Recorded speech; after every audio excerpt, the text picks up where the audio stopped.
Então vamos lá, para a segunda escola de Viena. Isso porque já se exploraram tudo. Então o que acontece? Surge a segunda escola de Viena, né?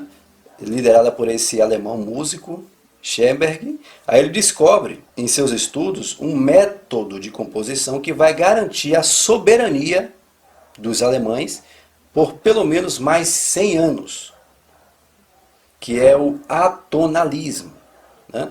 Que são aí algumas regras de uma repetição de nota, né? Claro, com exceções. Isto é, você não pode repetir notas iguais e você deve sempre inverter a ordem. Bom, claro que aqui é apenas uma visão geral do que aconteceu na escola de Viena, mas é lógico que somente um músico profissional para poder detalhar mais esse processo. O nosso foco não é esse, mas pelo menos já dá para a gente ter uma ideia, né? De que eles achavam que já tinha se explorado tudo, até mesmo as notas musicais, as repetições, então eles inventam outra coisa para poder marcar um novo período. Só que quando isso acontece, esse processo na segunda escola de Viena, o ruído ele volta de vez, né? Porque antes o ruído não era aceitável, mas agora sim. Por isso que temos no modernismo bateria, por exemplo, tambor, percussão, que tem toda aquela exaltação musical.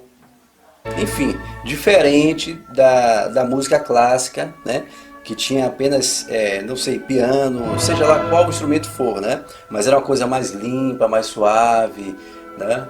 É uma coisa assim que era mais para as pessoas prestarem atenção, né, na música. Tem toda aquela burocracia de que você não pode aplaudir, né? Até mesmo nos dias de hoje, né? Em alguns concertos pelo mundo clássico, você percebe que você não pode aplaudir, você tem que esperar a peça terminar, a pessoa ficar mais apreciando, mais aquela coisa. Ou seja, ali não é aceitável o ruído, mas não é mesmo. Já pós o modernismo, aí nós percebemos que o ruído já é aceito. Na música clássica não era, né? As vozes tinham que ser extremamente afinadas, afinadíssimas. Só que todo esse ruído ele foi influenciado pela Revolução Industrial. Ou seja, as máquinas que foram construídas, as cidades sendo povoadas, né? E o ruído fazendo parte da vida cotidiana, né?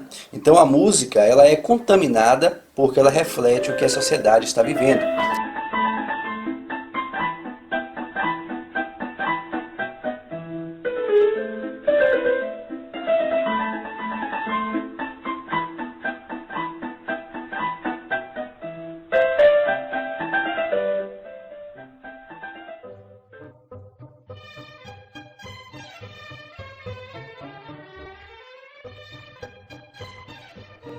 Então é a partir daí que o ruído ele se instala na música. E aí você pode perceber hoje, né, que os cantores hoje, por exemplo, né, começam com palmas, alguns batem palmas, outros assobiam, outros entram com sirene, com apito, né? Isso tudo é já marcado pelo rompimento da música clássica. Então nos anos 30, por exemplo, já se percebe o que conhecemos hoje como música eletrônica. Isso é, no sentido de repetição, claro. E o próprio Edgar Varese, ele já tinha dito naquela época, já tinha dito que no futuro vai existir alguns instrumentos musicais que vão emancipar o trabalho do homem. Ou seja, alguns instrumentos já conseguem fazer repetições que o homem não consegue por ser limitado. E hoje nós percebemos isso. E esse é o verdadeiro modernismo. Quero que você entenda isso. Que é separar o contato humano. E isso foi percebido pelas guerras, por exemplo. As máquinas elas não foram criadas para poder emancipar o trabalho do homem e deixar ele fazer outras coisas. Não, definitivamente não. As máquinas elas foram criadas para excluir o homem. E, sobretudo, matar o próprio homem, como as armas de guerra, por exemplo. Então, o homem constrói máquinas para poder destruir o próprio homem. Essa é a ideia do modernismo, essa é a ideia progressista. E nós percebemos isso, né? A Guerra Mundial, né? Outras guerras, a bomba de Hiroshima.